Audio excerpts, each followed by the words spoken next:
بسم اللہ الرحمن الرحیم۔ ناظرین، میرے بدن سے خوشبوئے گلاب آتی ہے، میرے بدن سے خوشبوئے گلاب آتی ہے، میرا گزر آج محمد کی گلی سے ہوا ہے۔ ناظرین، غزوہ خیبر کے موقع پر ایک چرواہا حضور صلی اللہ علیہ وسلم کی خدمت میں آیا۔ وہ چرواہا یہودیوں کی بکریاں چرایا کرتا تھا۔ اس چرواہے نے جب دیکھا کہ خیبر سے باہر مسلمانوں کا لشکر پڑاؤ ڈالے ہوئے ہیں، اس کے دل میں خیال آیا کہ میں جا کر ان سے ملاقات کروں اور دیکھوں کہ یہ مسلمان کیا کہتے ہیں اور کیا کرتے ہیں۔ چنانچہ بکریاں چراتا ہوا مسلمانوں کے لشکر میں پہنچا اور ان سے پوچھا، تمہارے سردار کہاں ہیں؟ صحابہ کرام رضوان اللہ علیہم اجمعین نے بتایا کہ ہمارے سردار حضور اکرم صلی اللہ علیہ وسلم اس خیمے کے اندر ہیں۔ پہلے تو اس چرواہے کو ان کی باتوں پر یقین نہ آیا۔ اس نے سوچا کہ اتنے بڑے سردار ایک معمولی سے خیمے کے اندر کیسے بیٹھ سکتے ہیں۔ اس کے ذہن میں یہ تھا کہ آپ اتنے بڑے بادشاہ ہیں تو بہت ہی شان و شوکت اور ٹھاٹ باٹ کے ساتھ رہتے ہوں گے، لیکن وہاں تو کھجور کے پتوں کی چٹائی سے بنا ہوا خیمہ تھا۔ خیر، اس خیمے کے اندر آپ سے ملاقات کے لیے داخل ہوا اور آپ صلی اللہ علیہ وسلم سے ملاقات کی۔ اس نے پوچھا کہ آپ کیا پیغام لے کر آئے ہیں اور کس بات کی دعوت دیتے ہیں؟ ناظرین، حضور صلی اللہ علیہ وسلم نے اس کے سامنے اسلام اور ایمان کی دعوت رکھی اور اسلام کا پیغام دیا۔ اس نے پوچھا، اگر میں اسلام کی دعوت قبول کر لوں تو میرا انجام کیا ہوگا اور کیا رتبہ ہوگا میرا؟ حضور صلی اللہ علیہ وسلم نے فرمایا، اسلام لانے کے بعد تم ہمارے بھائی بن جاؤ گے اور ہم تمہیں گلے سے لگا لیں گے۔ اس چرواہے نے کہا، آپ مجھ سے مذاق کر رہے ہیں، میں کہاں اور آپ کہاں؟ میں ایک معمولی سا چرواہا ہوں اور میں ایک کالا حبشی انسان ہوں، میرے بدن سے بدبو آ رہی ہے، ایسی حالت میں آپ مجھے گلے کیسے لگا لیں گے؟ حضور صلی اللہ علیہ وسلم نے فرمایا، ہم تمہیں ضرور گلے سے لگا لیں گے اور تمہارے جسم کی سیاہی کو اللہ تعالیٰ سفیدی سے بدل دیں گے اور اللہ تعالیٰ تمہارے جسم سے اٹھنے والی بدبو کو خوشبو سے تبدیل کر دیں گی۔ یہ بات سن کر وہ فوراً مسلمان ہو گیا اور کلمہ شہادت پڑھ لیا۔ اس کے بعد اس نے حضور اکرم صلی اللہ علیہ وسلم سے پوچھا کہ یا رسول اللہ، میں کیا کروں؟ آپ صلی اللہ علیہ وسلم نے فرمایا، تم ایسے وقت پر ایمان لائے ہو کہ نہ تو اس وقت کسی نماز کا وقت ہے کہ میں تم سے نماز پڑھواؤں اور نہ ہی روزے کا زمانہ ہے کہ میں تم سے روزے رکھواؤں، اور زکوٰۃ تم پر فرض نہیں ہے۔ اس وقت تو صرف ایک ہی عبادت ہو رہی ہے جو تلوار کی چھاؤں میں انجام دی جاتی ہے، وہ ہے جہاد فی سبیل اللہ۔ اس چرواہے نے کہا، یا رسول اللہ، میں اس جہاد میں شامل ہو جاتا ہوں، لیکن جو شخص جہاد میں شامل ہوتا ہے اس کے لیے دو میں سے ایک صورت ہوتی ہے، یا غازی یا شہید۔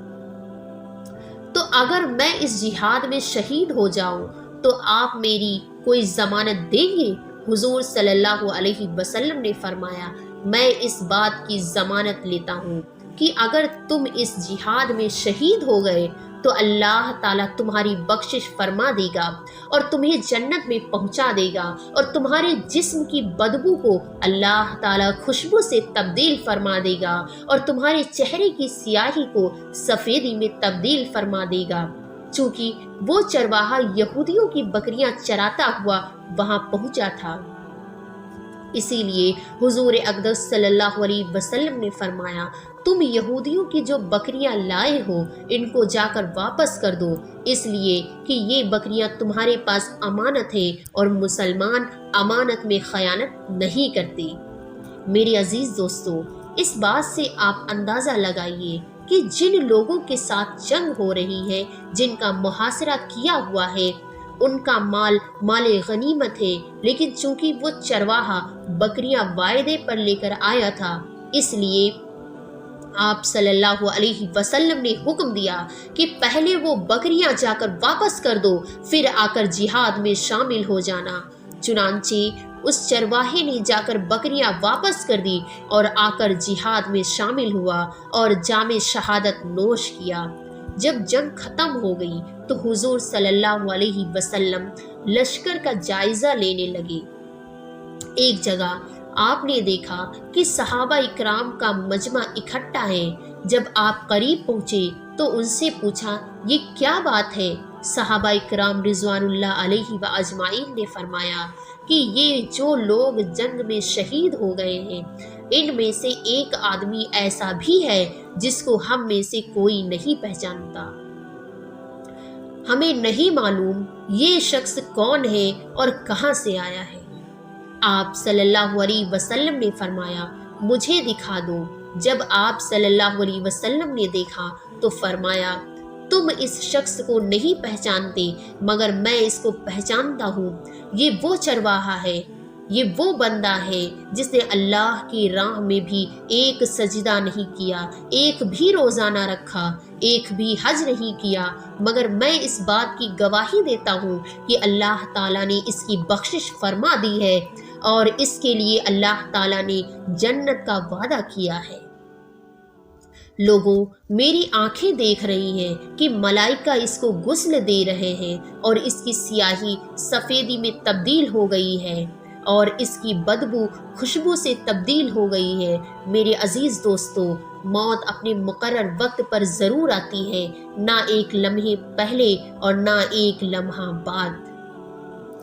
تو اندازہ لگائیے کہ اگر کچھ لمحے پہلے اس چرواہے کو موت آ جاتی تو سیدھا جہنم میں چلا جاتا، لیکن اللہ کا کرم، اس کو موت ایسی حالت میں آئی کہ وہ ایمان لا چکا تھا اور سرکار دو عالم صلی اللہ علیہ وسلم کا غلام بن چکا تھا۔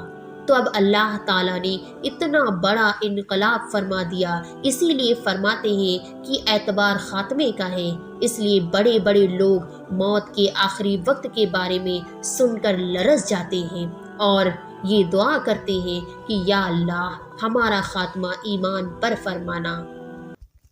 میرے عزیز دوستو، انسان کو اپنی نمازوں، روزوں اور زکوٰۃ، حج اور اپنی نیکیوں پر تکبر نہیں کرنا چاہیے، کیونکہ کیا پتا کہ ہمارا خاتمہ کس چیز پر ہوگا۔